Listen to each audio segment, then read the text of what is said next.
जीवन हो या युद्ध, सफलता केवल 3 शस्त्रों से प्राप्त होती है: धर्म, धैर्य और साहस।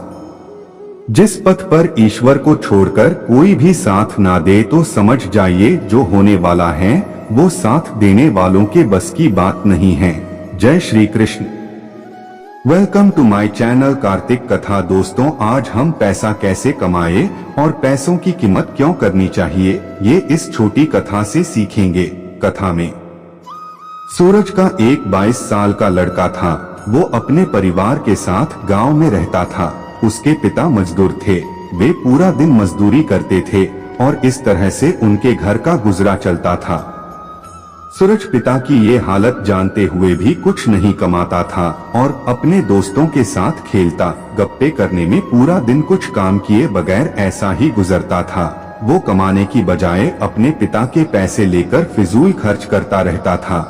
सूरज को अपने पिता के पैसों की कीमत बिल्कुल भी नहीं थी।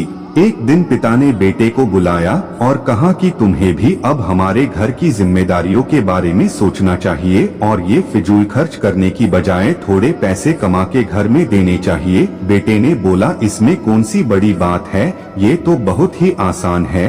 ये सुनते ही पिता ने बोला कि कल से तुम्हें मुझे हर रोज 100 रुपए कमा कर देने होंगे। सूरज ने कहा, अच्छा ठीक है। दूसरे दिन सूरज ने अपनी दादी से 100 रुपए लिए ताकि वो पिता को दे सके। पिता ने रात को सूरज को बुलाया और पैसे मांगे। सूरज ने वो 100 रुपए दिए। पिता ने सोचा सूरज को पैसों की कीमत सिखानी पड़ेगी। पिता ने रुपए देखकर बोला, जाओ ये 100 रुपए घर के पीछे जो कुआं है उसमें जाकर फेंक दो। और सूरज ने भी ऐसा ही किया। वो 100 रुपए कुएं में फेंक दिए। अगले दिन सूरज ने 100 रुपए अपनी माँ से लिए, फिर इसी तरह पिता को दिए।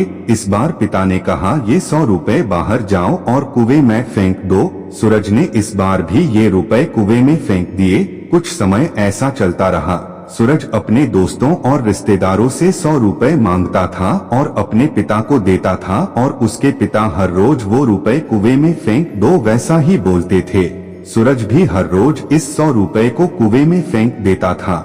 एक दिन ऐसा हुआ कि सूरज को अब ये समझ में नहीं आ रहा था कि वो किनसे 100 रुपए मांगे, क्योंकि उसने अपने सारे रिश्तेदारों से पैसे कोई न कोई बहाना बना के मांग लिए थे। अब उसके पास कोई बहाना भी नहीं था। फिर उसने सोचा कि आज ऐसा करता हूँ, मैं खुद काम करके 100 रुपए कमाता हूँ। सूरज ने काम ढूंढना शुरू किया, पर एक दिन में कौन काम देता है। वो बहुत चिंतित हो गया। फिर कुछ देर बाद उसे एक जगह पर काफी मुश्किल से मजदूरी का काम मिला। सूरज ने वो काम पूरी मेहनत से किया और करीब आधा दिन काम करने के बाद सूरज को इस काम के 100 रुपए मिले। सूरज ने पहले कभी ऐसा काम किया नहीं था, उस वजह से वो बहुत थक गया था। उसको पता भी नहीं था कि रुपए कमाने के लिए इतनी मेहनत करनी पड़ती है। हर रोज की तरह इस रात को भी पिता ने अपने बेटे को बुलाया और फिर पैसे मांगे।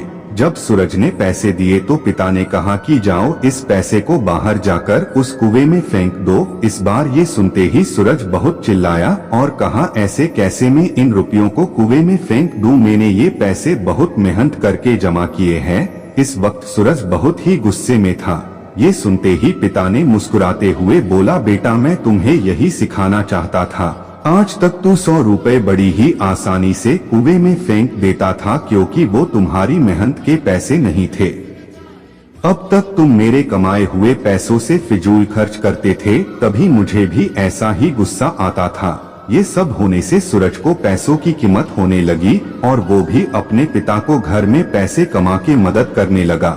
दोस्तों, इस कहानी से हम ये सीखते हैं कि हम अपने पेरेंट्स का पैसा बहुत ही आसानी से उड़ाते हैं, पर जब हमें अपनी मेहनत की कमाई से फिजूल खर्च करना होता है तब हम नहीं करते हैं। हमें पैसों की कीमत अपनी खुद की कमाई होने पर ही होती है। कहानी पसंद आई है तो लाइक करें, सब्सक्राइब करें, फैमिली एंड फ्रेंड्स में शेयर करें। एंड कुछ मोटिवेशन मिला है तो कमेंट में जरूर बताना कैसी लगी आज की ये स्टोरी।